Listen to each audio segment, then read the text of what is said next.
As doutrinas da graça, elas estão todas juntas. Algumas pessoas acham que podem crer em alguma doutrina dessas doutrinas e continuar ainda crendo na verdade do Evangelho, mas isso não é possível, não é viável. Quando nós não cremos numa das doutrinas da graça, essas doutrinas só expressam o que a graça é. Todas elas estão ligadas. Quando nós derrubamos uma em nossa incredulidade, todas caem junto e nossa crença fica sem nenhuma substância verdadeira, não é? Da graça e da verdade de Deus. Jean-Paul Sartre, um filósofo existencialista dos mais importantes, do último século, nasceu em 1905 e morreu em 1980. Então, um grande pensador, filósofo, escritor, existencialista. Ele dizia: se Deus existir, eu não sou livre. Eu sou livre, Deus não existe. Jean-Paul Sartre era ateu, mas eu admiro a conclusão que ele chegou. Jean-Paul Sartre, ao ler a Bíblia, ele conseguiu entender o que a Bíblia dizia, porque quando a Bíblia diz que o homem carnal não pode compreender as coisas de Deus, é que ele não pode de fato compreender espiritualmente as verdades de Deus. Não é que o homem natural tem um problema intelectual, que ele não consegue entender o que está escrito. O que está escrito é claro. Um homem ímpio pode ler e entender o que a Bíblia está dizendo, mas ele odeia o que a Bíblia está dizendo. Ele odeia o que a Bíblia diz a respeito do homem e o lugar que ela dá a Deus. Então eu tenho que admitir que Jean-Paul Sartre entendeu o que a Bíblia estava dizendo. Quando ele diz, se o Deus verdadeiro, se o Deus bíblico existe, eu não sou livre. Mas como ele, como uma água viva no mar, achava que ele era livre, então a única conclusão lógica que ele podia chegar era: Deus não existe. É muito pior quem sequer consegue entender o que a Bíblia diz. Diz que é livre e que Deus existe, porque apesar de não ser uma declaração tão chocante quanto a de Jean-Paul Sartre, ela é completamente ignorante e ilógica. Se o Deus da Bíblia existe, se Ele é soberano sobre todas as coisas, se o plano de salvação é o que a Bíblia diz, se a condição do homem é o que a Bíblia diz, então Deus, se existe, eu não sou livre. Ele chegou à conclusão certa no primeiro passo, e ele chegou à conclusão errada no segundo. Ele se sentia livre, como a água viva se sente livre no mar, porque ela não está presa no casco de um navio. Então, porque ela é levada pelas correntes do mar para lá e para cá, e como ela não está presa a nada, ela acha que ela é livre, não é? Só que ela está indo aonde as correntezas as levam. Ela não está indo aonde ela quer, ela está indo aonde a natureza dela, dentro daquele espaço em que ela vive, que é o oceano, é uma natureza tal que o mar leva ela para onde ele quer, mas ela se sente ali dentro da água. Então Jean-Paul Sartre se sentia assim, e ele disse: Deus não existe, e ele foi um famoso ateu e morreu assim. Mas há coerência nele. No Novo Testamento, a graça é uma palavra de importância central. Ela não é algo que as pessoas possam ter uma opinião superficial sobre ela e ainda assim ter entendido. A graça é a palavra-chave do cristianismo. É a palavra que abre a possibilidade de se entender tudo o que é o cristianismo, a revelação de Deus em Cristo. Na verdade, a graça é o assunto do Novo Testamento, é o assunto de toda a Bíblia. A palavra de Deus foi escrita, Deus se revelou para nós conhecermos a graça.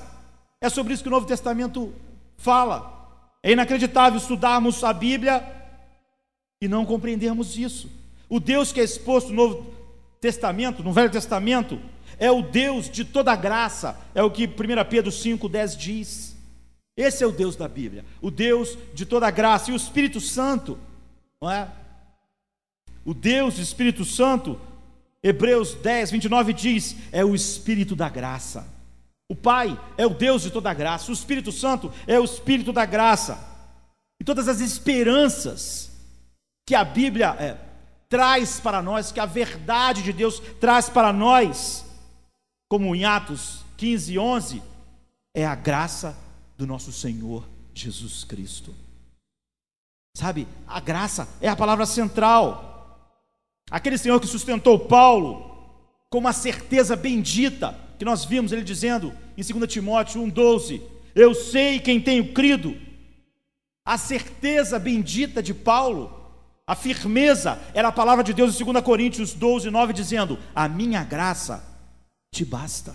Você não precisa mais do que isso, a minha graça é tudo.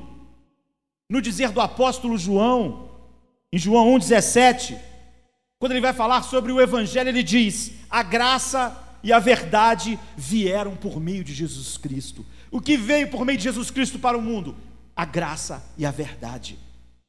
É sobre isso que a Bíblia fala, é sobre isso que o Novo Testamento fala. Todas as boas novas acerca de Jesus para nós, como está em Atos 20:24, é o Evangelho da graça de Deus.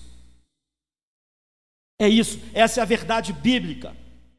A crença dos apóstolos na centralidade da graça no Evangelho era tamanha, que levou eles a desenvolverem um novo estilo de escrever uma carta. Eles substituíram, sabe, o convencional comum nos seus dias, salve, não é?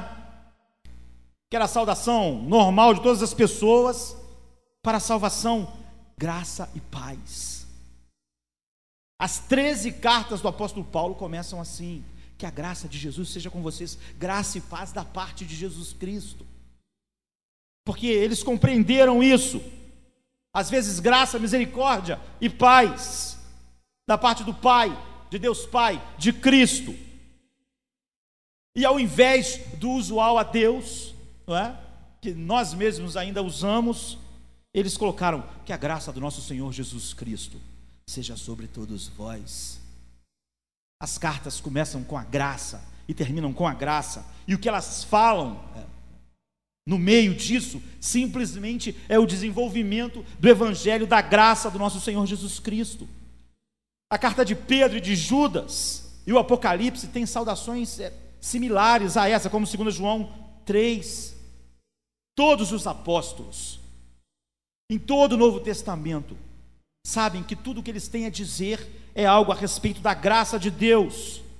Na segunda carta de Pedro, ele termina de um modo diferente, um pouco diferente, mas enfatizando a mesma coisa. Ele diz em 2 Pedro 3:18, crescei na graça e no conhecimento do nosso Senhor Jesus Cristo. O que é crescer em Deus? É crescer na graça. Crescer no conhecimento é crescer no conhecimento da graça de Deus. Quem não cresceu assim não cresceu. Quem não conhece a graça não conhece Deus. A graça e a verdade vieram a nós através de Jesus Cristo. Tudo que essas cartas dizem, de todos os apóstolos, ilustra, sabe? Aquilo que os apóstolos vão falar durante todo o tempo. Essa é a coisa fundamental da vida cristã. Sem a graça não existe evangelho. Sem as doutrinas da graça, o evangelho é falso.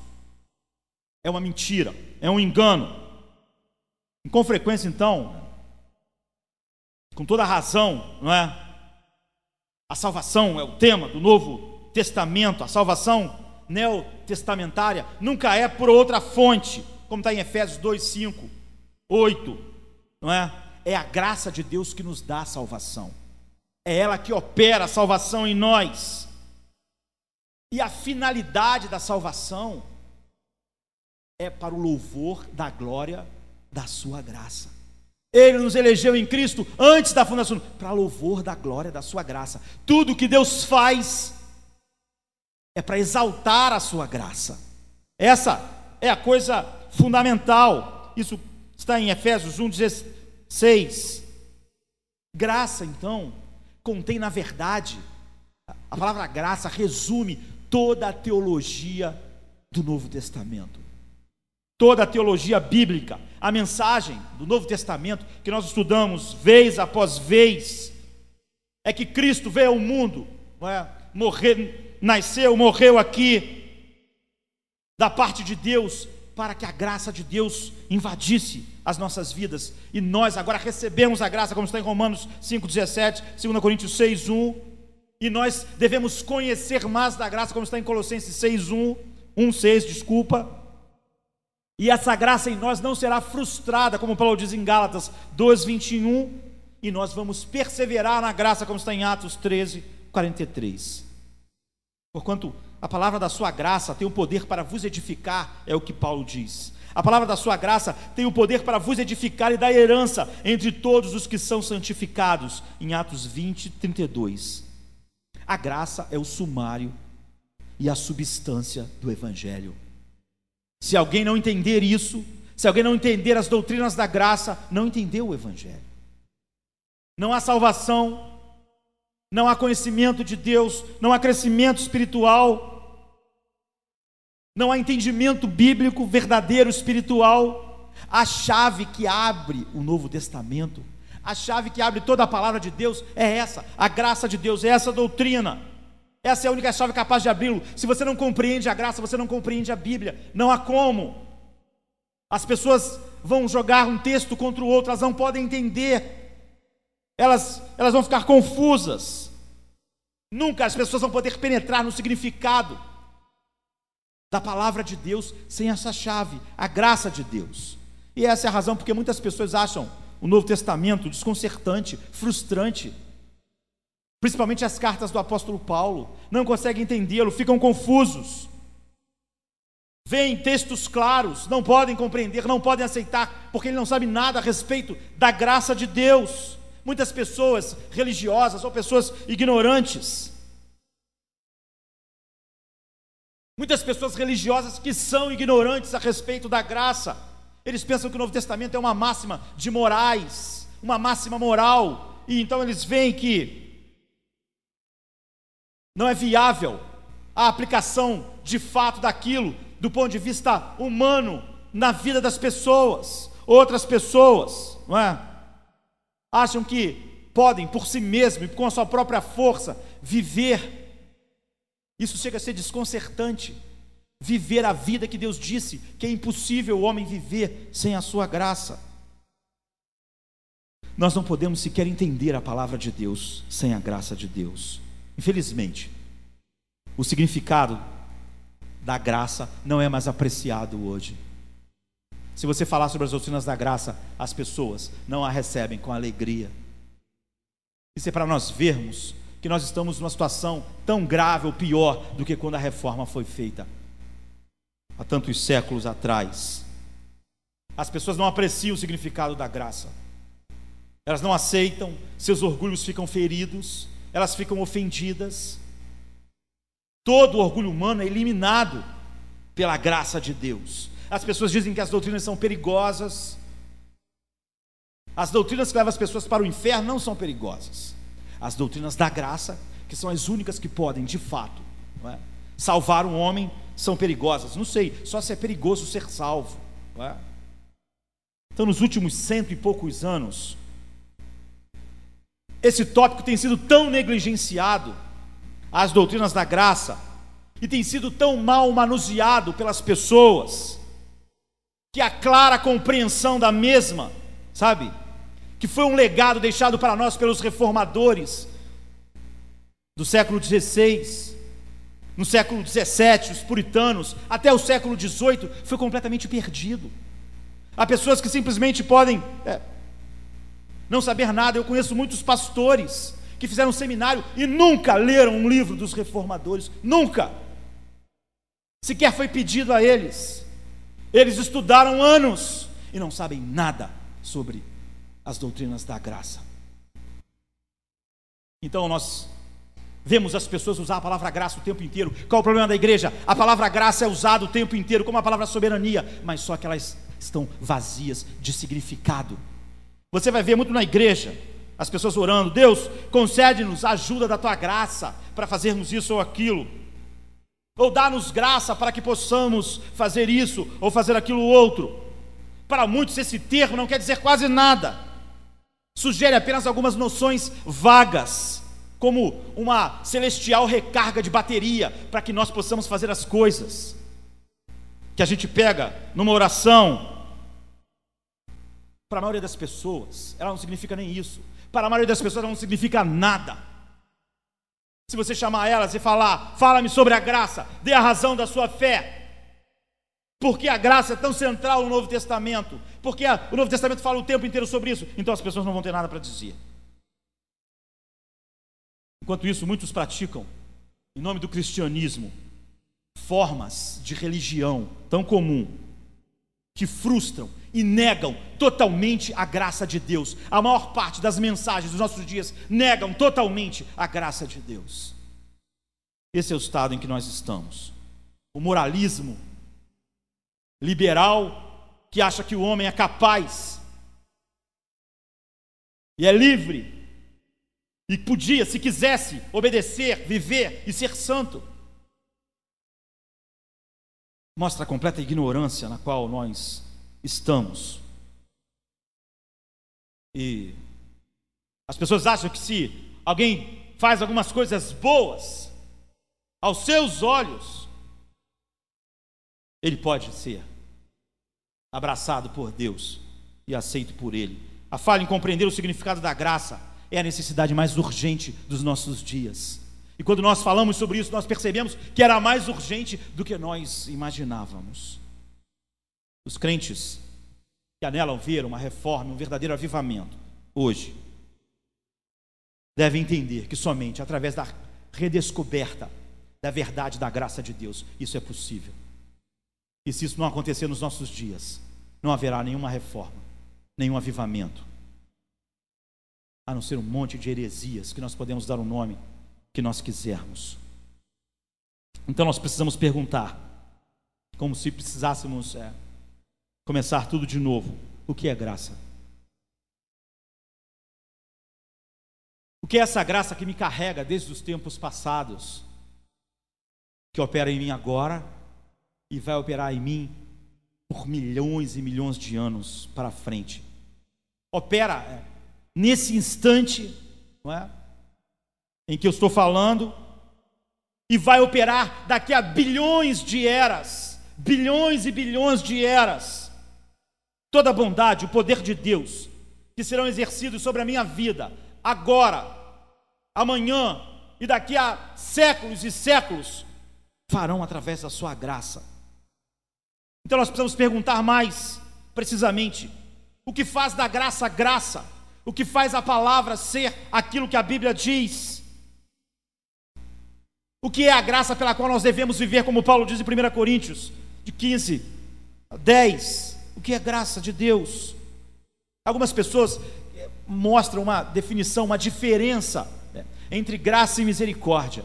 Ela serve para tentar ajudar as pessoas a entenderem um pouco mais, mas elas acabam não sendo ideais no fim das contas, porque essas duas coisas estão tão ligadas que elas não podem ser separadas, e às vezes a separação atrapalha mais do que ajuda. Mas mesmo assim eu quero mostrar aos irmãos as definições comuns de graça e de misericórdia de Deus são formuladas mais ou menos assim: a graça de Deus é a bondade de Deus mostrada a pessoas que não merecem a sua bondade, merecem a sua ira, não merecem o seu favor, merecem ser destruídos. Pessoas que o provocam diariamente, pessoas que estão sendo seguras pelas suas mãos para não caírem direto na condenação, e que mesmo assim o provocam dia e noite.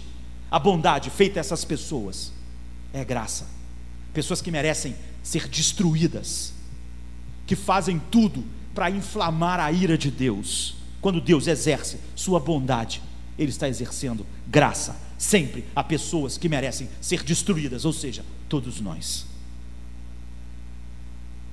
Já a misericórdia é a bondade de Deus mediante a miséria, vamos dizer, a miséria que o pecado produziu no homem, a bondade de Deus manifestada diante da miséria é misericórdia. Como eu digo, essas duas definições, elas não são muito boas, ou eu diria, não são ideais, porque no final nós vamos ver que essas duas coisas estão juntas. Nós não queremos de maneira nenhuma que ninguém entenda que a graça e a misericórdia são diferentes. Os seus significados se sobrepõem, e você não vai poder ver uma sem a outra. A graça de Deus sempre esteve em operação. Muitas pessoas pensam que a graça começa quando o homem peca, mas isso é completamente errado. Lá no Éden, quando o homem foi criado, a relação de Deus com o homem era uma relação de graça. Antes do pecado entrar no mundo, a relação de Deus com Adão e Eva era uma relação de graça. Eva, Adão experimentaram a bondade de Deus, não como reação aos seus méritos, visto que eles não tinham, não é? Eles não tinham demérito, mas eles não tinham méritos.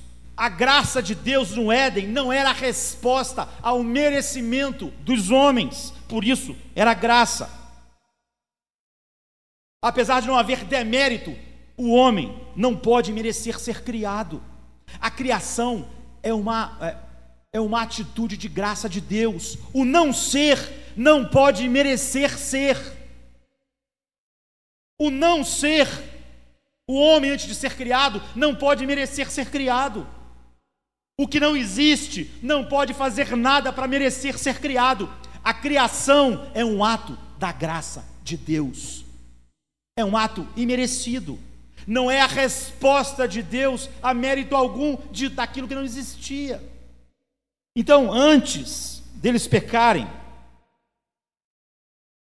o homem não merecia ser criado e ser colocado num jardim de prodigalidade de Deus, em que ele tinha todas as coisas maravilhosas e boas, vindas da parte de Deus, supridas por um Pai amoroso.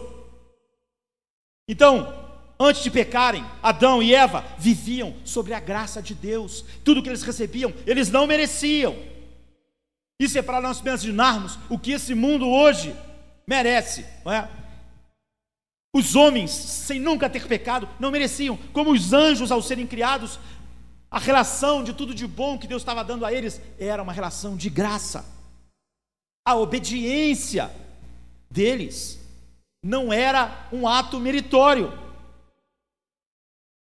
Eles só fariam e cumpririam aquilo que eles foram feitos para fazer. É por isso que Jesus diz que um bom servo, depois de ter feito tudo, ele só fez o que ele devia ter feito. Ele não fez mais algo que merecesse alguma coisa, ele fez a sua obrigação. Não é mérito. Os céus proclamam a glória de Deus, não é o mérito do céu. Os céus foram criados para proclamar a glória de Deus. Ao proclamar a glória de Deus, estão fazendo apenas aquilo que deviam fazer e pelo qual foram criados. Então, os cuidados diários de Deus com Adão e Eva, as suas provisões, eram graça de Deus. Isso é importante, porque alguns teólogos acham que lá no Éden, a relação de Deus com o homem era uma relação da lei e não da graça. Era uma relação meritória, era como se as pessoas que estavam no Éden merecessem aquelas coisas de Deus, mas não. A relação de Deus com o homem tinha que ser a relação da confiança, não é? Na sua graça infinita, de infinita provisão para eles. Uma confiança infantil seria. Então, em Gênesis 2, 16, 17, nós lemos assim: o Senhor Deus ordenou ao homem: coma livremente de qualquer árvore do jardim, mas não coma da árvore do conhecimento do bem e do mal, porque no dia que vocês comerem dela, certamente vocês vão morrer. Muitas pessoas têm uma ideia completamente errada. Um grande teólogo enxergou o centro desse versículo da maneira que todos nós devemos enxergar sempre, e não como o mundo provavelmente enxergaria. Com isso, Deus está dizendo: Deus sabe o que é bom para os seres humanos. Os seres humanos não sabem lidar com o que é bom e o que é mal.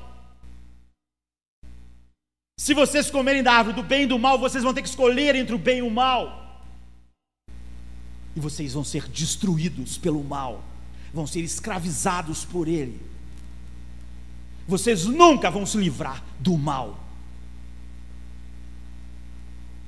Nessa relação de graça no Éden, Deus está dizendo para o homem: só Deus sabe o que é bom para os homens.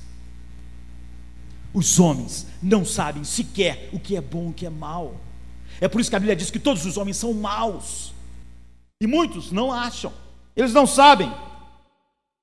Essa relação com o mal os destruiu. Para desfrutar do bem, eles precisavam confiar na graça de Deus, na provisão de Deus, de que esse Deus gracioso daria por graça a ele todas as coisas.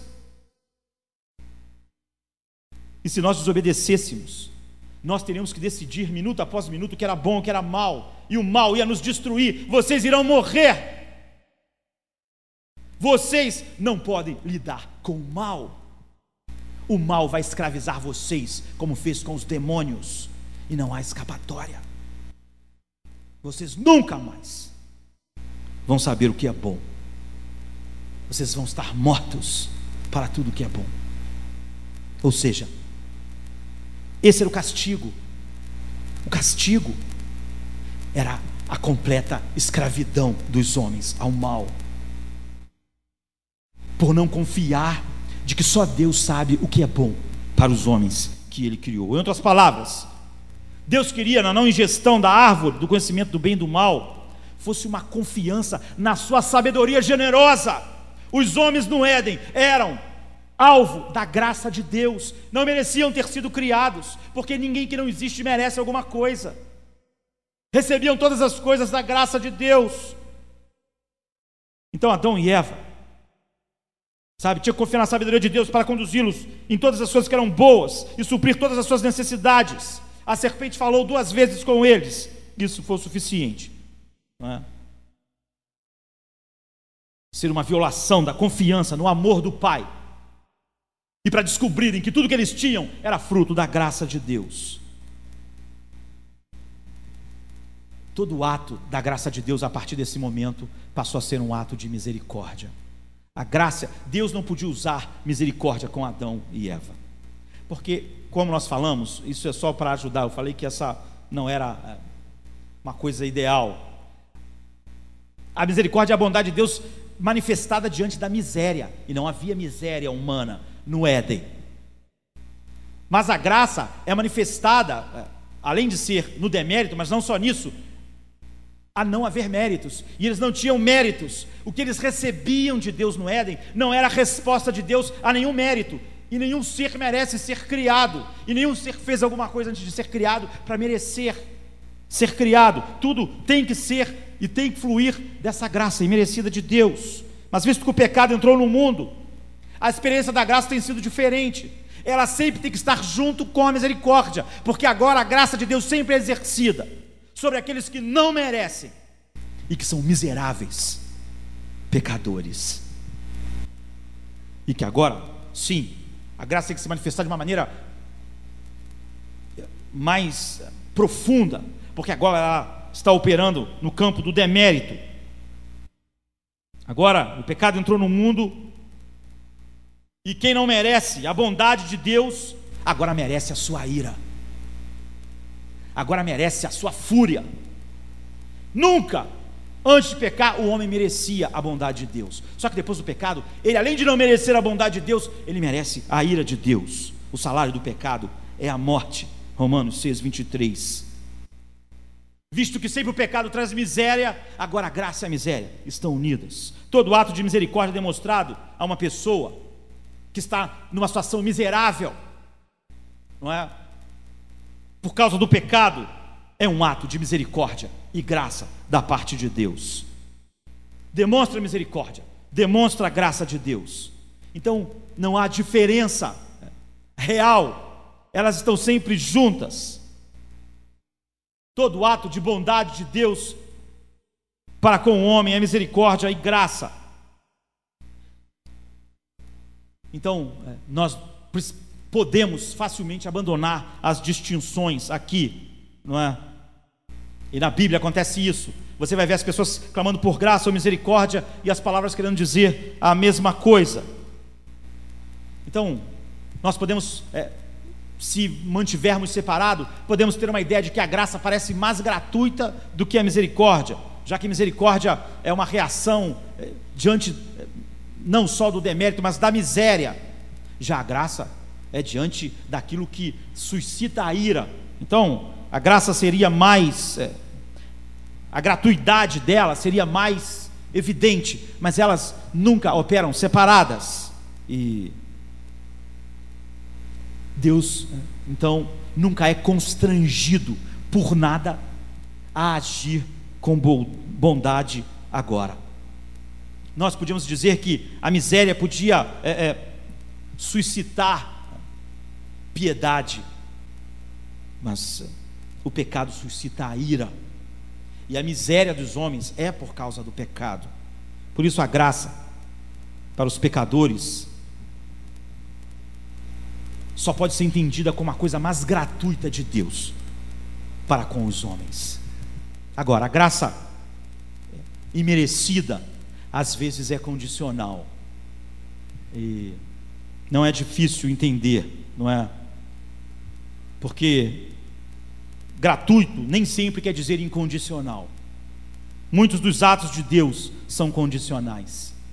Muitos dos atos de Deus descritos na Bíblia são condicionais. Por exemplo, quando Paulo diz em Efésios 6:24: a graça seja com todos os que amam o nosso Senhor Jesus Cristo com amor incorruptível. Ele quer dizer que a graça que vem sobre os que amam Jesus não vem sobre os que não amam Jesus. É o que o texto quer dizer. Ou seja, essa graça que ele está dizendo aqui agora é condicional. A graça seja com todos os que amam o Senhor Jesus. Há um lugar que Paulo diz: todo aquele que não crê em Jesus seja maldito, seja anátema. Então, Tiago diz assim, por exemplo: Deus nos conceda graça maior. Deus se opõe aos orgulhosos, ele diz, Tiago, mas concede graça aos humildes. Ele quer dizer que há uma graça que vem sobre os humildes, que não vem sobre os orgulhosos. Isso pode deixar você, a princípio, confuso.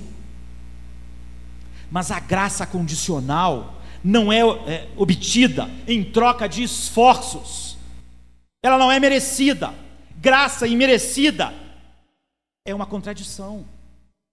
Sempre que alguém fala sobre merecimento, ele já jogou a graça fora, porque a definição da graça é a manifestação da bondade de Deus para quem não merece.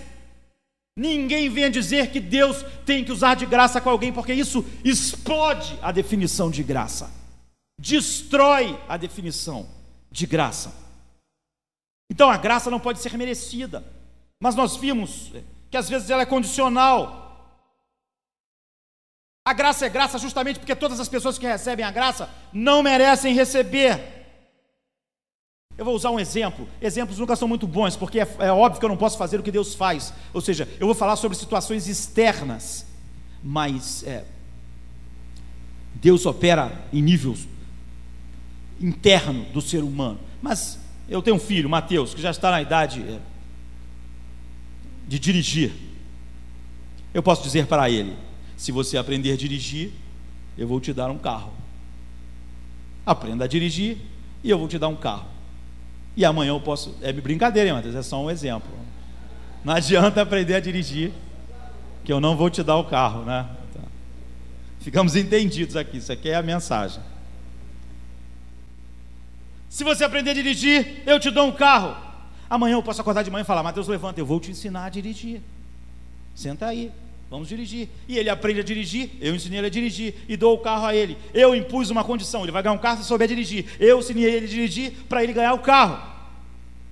É óbvio, como eu falei, esses exemplos são sempre pífios, porque nós estamos falando de coisas externas.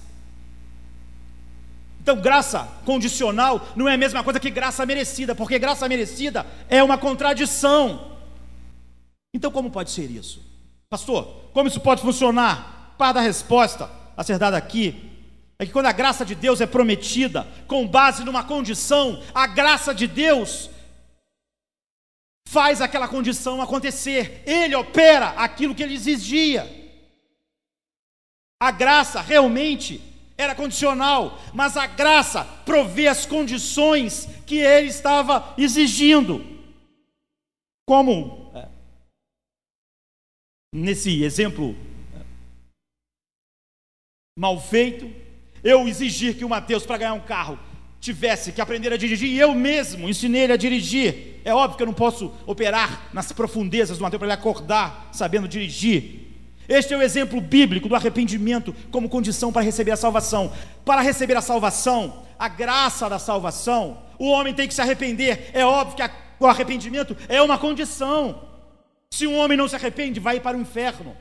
Só os que se arrependerem estão salvos. Então a Bíblia diz em Atos 3,19: arrependam-se, pois, e voltem para Deus, para que os seus pecados sejam cancelados. Arrependam-se e voltem, para que os seus pecados sejam cancelados. Essa é a condição. Vocês devem se arrepender e devem voltar de si mesmo e do mundo para Deus, e então vocês vão receber o perdão de Deus. Mas o próprio arrependimento é uma dádiva da graça de Deus. Ele exige o que Ele dá. Isso é que fez com que toda a controvérsia entre Agostinho e Pelágio começasse, porque Agostinho disse: Deus exige de nós as dádivas que Ele nos dá, e é o que a Bíblia diz, e por isso é graça, e por isso há essa ênfase. Atos 11:18 diz assim: Deus concedeu arrependimento para a vida, até para os gentios. Quando os apóstolos viram os gentios se arrependendo, ele diz: caramba, Deus também concedeu a eles o arrependimento. Deus deu essa graça a eles também. Eles estão se arrependendo. Deus concedeu arrependimento para a vida eterna. A vida eterna flui da graça de Deus. Ninguém tem essa vida sem arrependimento. Deus concede o arrependimento para que eles tivessem vida. E também no 5:31 a Bíblia diz: Deus com sua destra o elevou a príncipe e salvador. Quem? Jesus, para dar a Israel o arrependimento e a remissão dos seus pecados. Deus deu a Israel o arrependimento e depois Ele deu a remissão dos pecados. A graça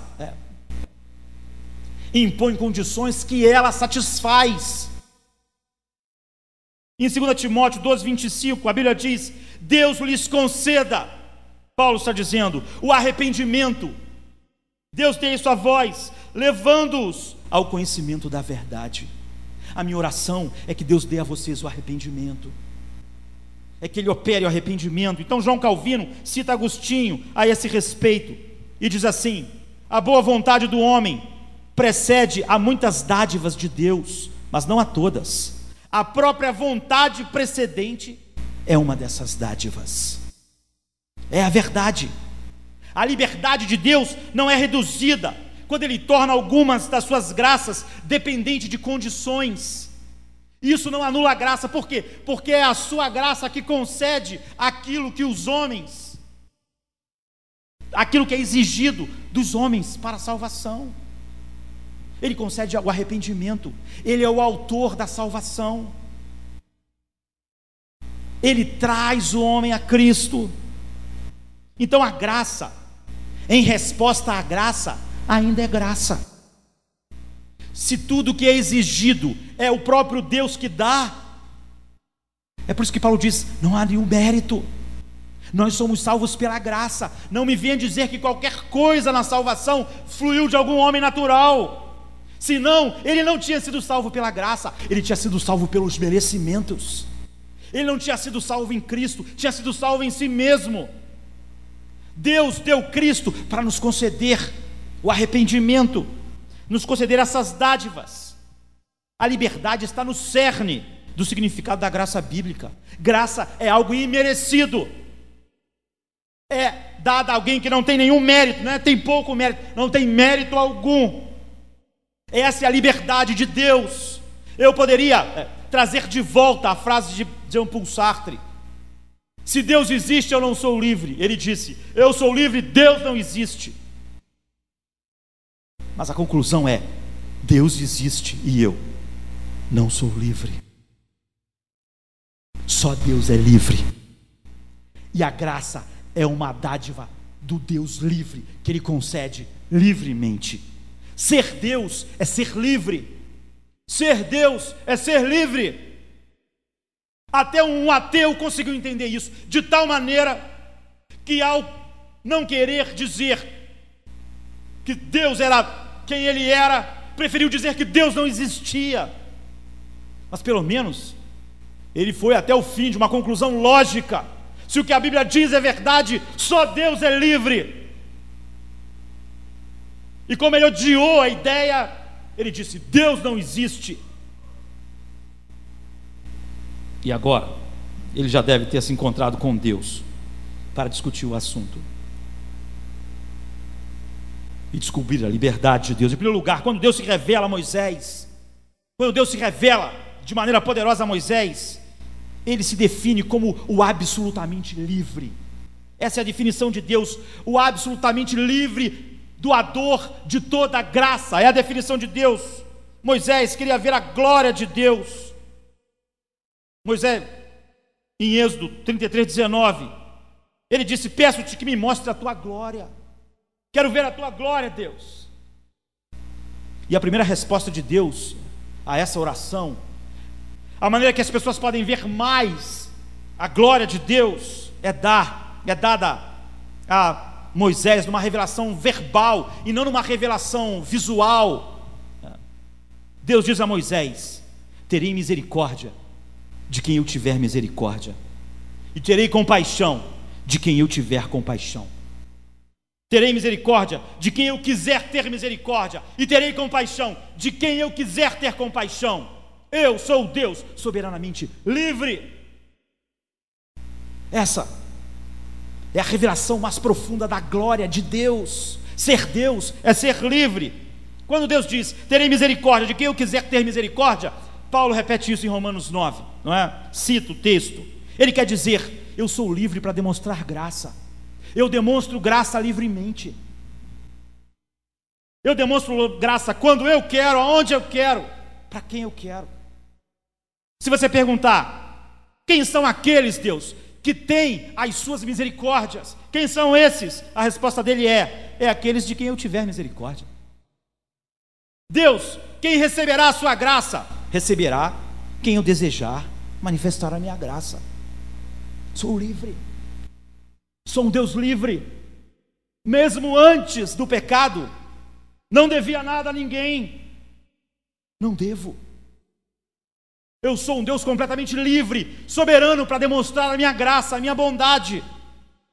Em outras palavras, Deus não olha para fora do seu próprio ser para decidir pôr a sua graça em ação.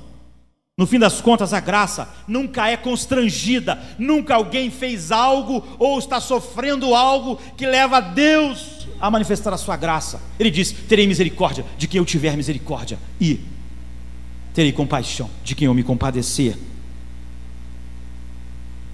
Essa é a verdade de Deus. Isso é que expressa Deus. Paulo em Romanos 9, como eu disse, repete isso no versículo 15. O estudo da liberdade, da graça de Deus é a única coisa na qual todo o mais está ancorado. Quem tropeça aí não entende mais nada a respeito da graça. As orações: Deus, me cobre com a tua graça, não pode entender. Não pode entender, perdeu a chave do Evangelho, perdeu a chave da verdade. Então Paulo cita: e Deus respondeu a Moisés: terei misericórdia de quem eu quiser ter misericórdia, e terei compaixão de quem eu quiser ter compaixão. Então a conclusão, né, daquilo que Deus queria ensinar a Moisés, e Paulo está ressaltando lá, citando Êxodo 33:19, é uma declaração solene da natureza de Deus.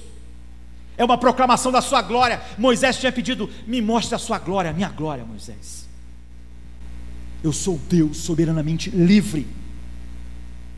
A primeira demonstração da glória de Deus a Moisés foi uma revelação verbal daquilo que o definia, daquilo que definia a sua glória infinita, a glória de Deus, da sua natureza essencial. de ter misericórdia de quem Ele quiser ter misericórdia, a parte de qualquer constrangimento originado fora da sua vontade. Isso é a essência do significado do nome Deus na Bíblia. Esse é o seu nome.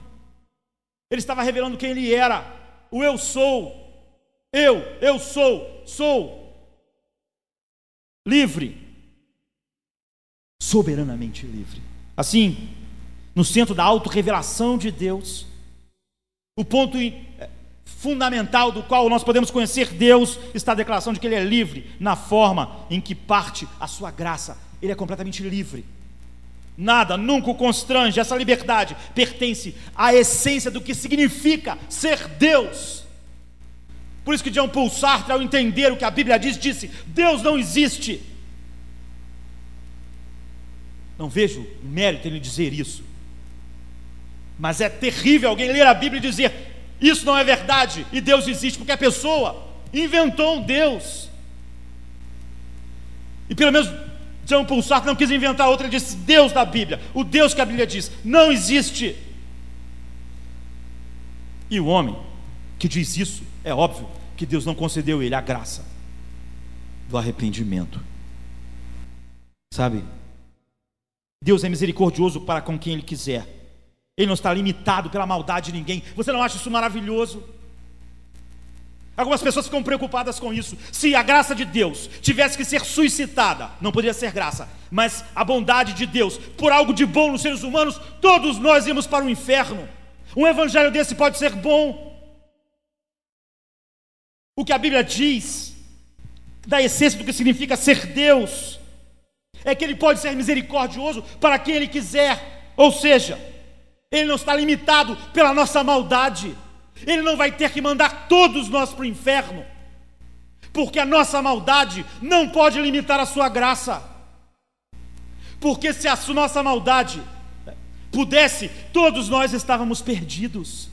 A graça de Deus não diz que algumas pessoas que boas na terra, que iriam para o céu, não vão por causa dela, porque Ele exerce misericórdia para quem Ele quer. Diz que sem ela todos nós iríamos perecer. Ele tem misericórdia de quem Ele quiser. Isso quer dizer o quê? Que a maldade dessas pessoas não pode restringir a sua graça, porque a sua graça parte de dentro dele e vence a nossa maldade.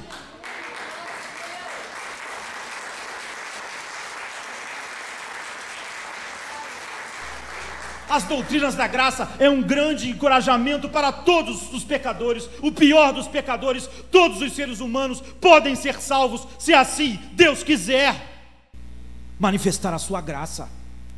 É maravilhoso pensarmos que a nossa maldade não pode impedir Deus de nos salvar. É maravilhoso saber que todos vão ser salvos por graça. Graça doadora de vida, é graça sempre livre, gratuita. O apóstolo Paulo em Efésios 2, 4, 6 diz: todavia, Deus que é rico em misericórdia, pelo seu grande amor com que nos amou, deu-nos vida em Cristo, quando ainda estávamos mortos em transgressões. Então ele para e diz: pela graça sois salvos. Deus nos ressuscitou, Ele volta com Cristo, e com Ele nos fez sentar nos lugares celestiais, em Cristo Jesus. O ato divino decisivo na conversão é que Deus nos deu vida em Jesus Cristo. Paulo está dizendo: quando nós estávamos mortos, Ele nos deu vida em Cristo. Quando ainda estávamos mortos em nossos pecados, em nossas transgressões, Ele não nos deu vida, porque nós estávamos fazendo coisas que agradaram a Ele. É o oposto. Em outras palavras, nós estávamos mortos para Deus, numa situação muito pior. Eu disse no início, a relação de Deus com Adão e Eva no paraíso era uma relação de graça, porque o ser humano não merecia ser criado. Tudo que eles recebiam era imerecido, apesar de não haver miséria, demérito. Porque um ser que não existe não pode fazer nada para merecer existir. Ele não existia. Mas agora os homens estavam mortos para Deus, fazendo tudo para despertar a ira de Deus. Paulo diz: Ele nos deu vida em Cristo, quando nós estávamos assim, mortos, fazendo tudo para irá-lo, para nos destruir. É assim que nós fomos salvos. Não foi a resposta a algo bom. É por isso que ele para no meio. Sabe? e dá um brado. Paulo está dizendo: nós éramos indiferentes, nós não tínhamos interesse espiritual, nós não queríamos ser santos, nós não nos interessávamos por Deus, pelo Deus verdadeiro, não tínhamos gosto pela beleza de Cristo, não queríamos ser como Ele, estávamos mortos para tudo que importa, estávamos mortos para tudo que é bom, estávamos mortos para tudo que Deus ama. E então Deus agiu incondicionalmente, antes que pudéssemos fazer qualquer coisa para sermos vasos adequados para a sua graça, o que é óbvio anularia a graça. Paulo diz: Ele nos deu vida, nos despertou de forma soberana, nós estávamos mortos e fomos tirados da morte para enxergarmos a glória de Deus. E as pessoas perguntam a Paulo: e aquelas pessoas que não enxergaram? Paulo responde em 2 Coríntios 4:4, nos quais o Deus deste século cegou o entendimento dos incrédulos, para que eles não resplandeça para eles a luz do Evangelho da glória de Cristo. Estão mortos, estão cegos. Se Deus não fizer algo, irão perecer em seus pecados. São maus, como todos os seres humanos. Os sentidos espirituais deles estão mortos, como os nossos estavam, quando nós fomos salvos. Então o versículo 4 lá do nosso texto diz: misericórdia, Deus, por causa do seu amor e das suas muitas misericórdias. Ou seja, Deus nos viu na condição de mortos, miseráveis, suscitando sua ira. Observou o terrível salário do pecado: morte, miséria. Só que essa miséria é provocada por tudo aquilo que desperta a ira de Deus, nossa maldade. Então as suas riquezas da sua misericórdia transbordaram sobre a nossa miséria. Mas o mais extraordinário do texto é que quando Paulo está falando sobre isso, ele interrompe o fluxo do seu pensamento, a fim de inserir isso: pela graça sois salvos. Deus nos deu vida em Cristo, pela graça sois salvos. Ele para e diz, explode: Ele nos ressuscitou, nós estávamos mortos.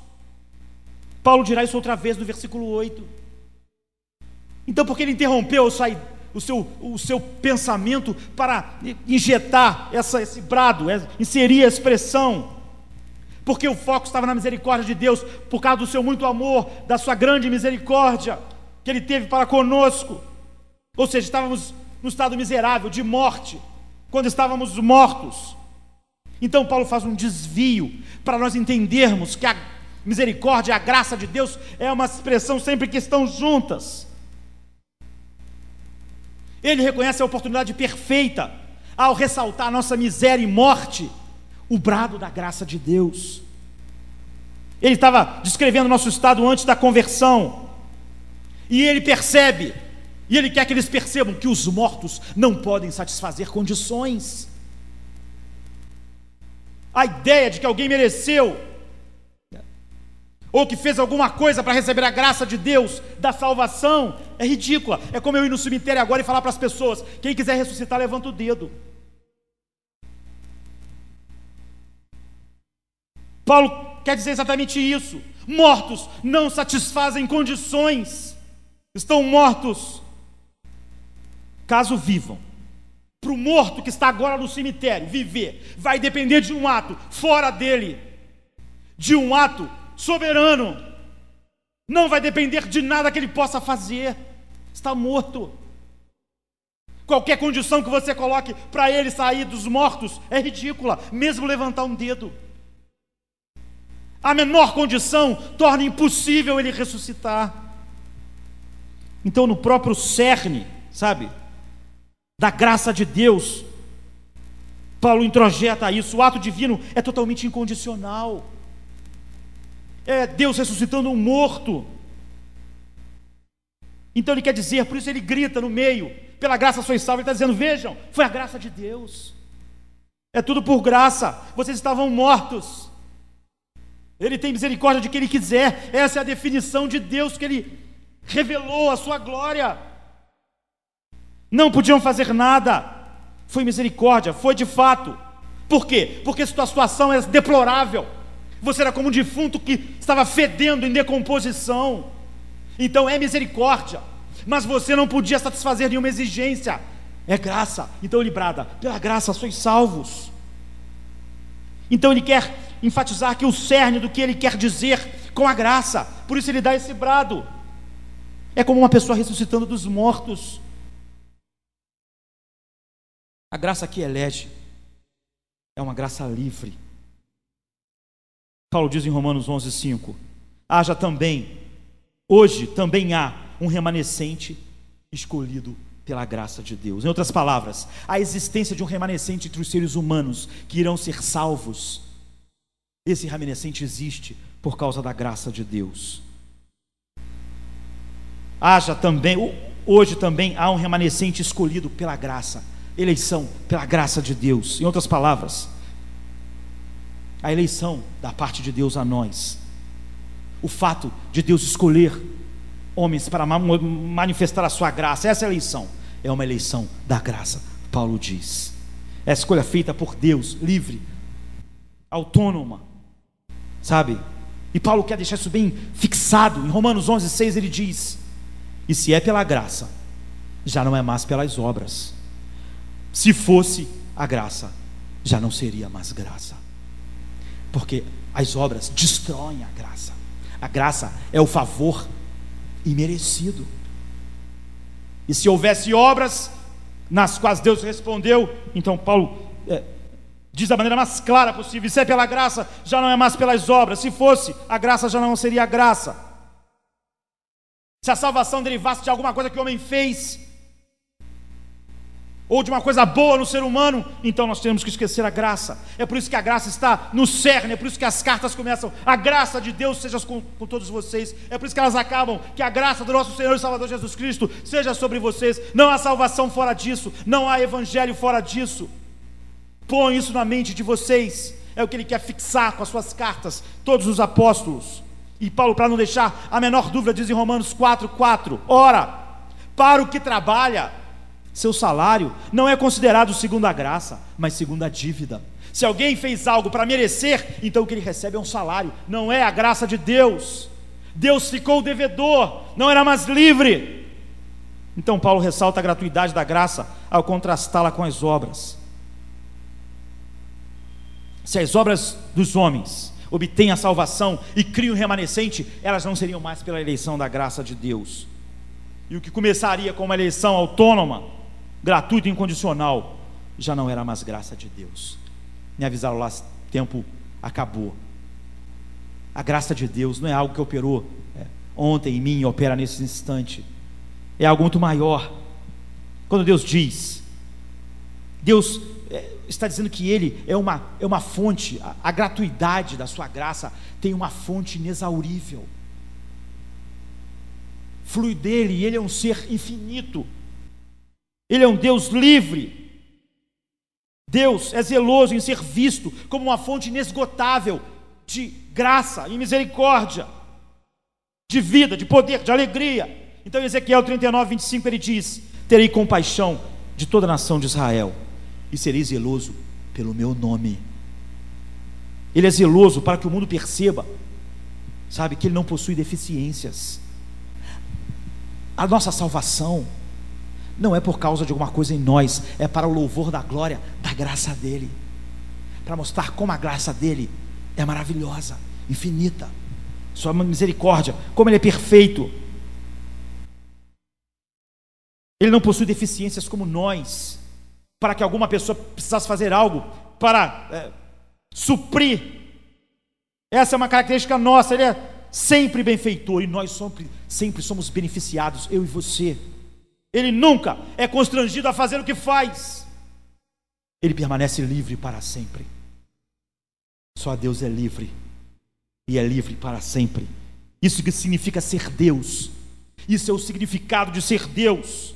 E Ele é zeloso em preservar e mostrar isso através da salvação. Quando Moisés pede para mostrar a sua glória, ele diz: Moisés, antes você quer uma demonstração da minha glória, uma visão, eu vou te revelar algo muito maior. Eu terei misericórdia de quem eu tiver misericórdia, e terei compaixão de quem eu tiver compaixão. Eu sou soberanamente livre. Essa é a glória. Essa é a glória que você tem que ver. Paulo fala das riquezas da sua graça em Efésios 2:6 e 7. Deus nos ressuscitou com Cristo e com Ele nos fez assentar nos lugares celestiais em Cristo Jesus. Para quê? Para mostrar nas eras que hão de vir a incomparável riqueza da sua graça, demonstrada em sua bondade para conosco em Jesus Cristo. Para encerrar, duas coisas maravilhosas aqui. A primeira é o propósito da salvação. A salvação não é porque os seres humanos são valiosos. Deus criou homens e homens e anjos estarão no inferno. O propósito da salvação é o derramamento divino da sua generosidade em riquezas de graça infindável, para que elas sejam louvadas por todos os séculos. E a Bíblia diz que a sua graça é tão inexaurível que Ele vai levar toda a eternidade para mostrar a nós a infinita bondade e graça que flui do seu coração. Paulo diz, para mostrar nas eras que hão de vir a incomparável riqueza da sua graça. Deus nos deu vida e segurança em Cristo, e agora Ele colocou a gente debaixo dessa poder da sua graça. E a Bíblia diz que essa graça é tão grande que Deus levará toda a eternidade para mostrar ela a nós. As incontáveis eras futuras vão existir durante toda a eternidade para Deus mostrar a sua graça infinita sendo derramado em alegria e gozo perpétuo na sua presença para todo sempre. A graça de Deus é tão infinita que só eras sem fim poderão ser usadas para Ele mostrar essa graça eterna, porque esse é o tempo que Ele vai gastar para derramar as provisões infinitas da sua bondade e gozo que Ele tem em si mesmo, que não vem de nada e nem de ninguém, sobre as nossas vidas. Deus é infinito, Deus é autossuficiente. Do Senhor vem a salvação. Amém, queridos? Se nós não entendermos isso, todo o resto do Evangelho é uma religião vazia de significado, porque ela é vazia de Deus, porque se tirou Deus dela, só que de uma maneira mais mentirosa do que de Jean-Paul Sartre. Jean-Paul Sartre disse: Deus não existe. Algumas pessoas tentam criar um outro Deus e colocar no lugar do único Deus que existe, o Deus de toda a graça.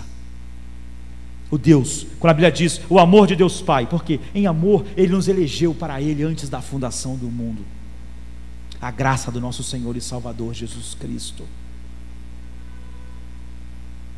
e a consolação que o Espírito Santo traz a nós ao operar a graça de Deus dentro de nós, trazendo arrependimento, trazendo contrição, trazendo novo nascimento, operando todas as coisas que Deus exigiu. A graça provê tudo que ela exige, e Deus é soberanamente livre. Essa é a definição daquilo que Deus é. Vamos ficar de pé.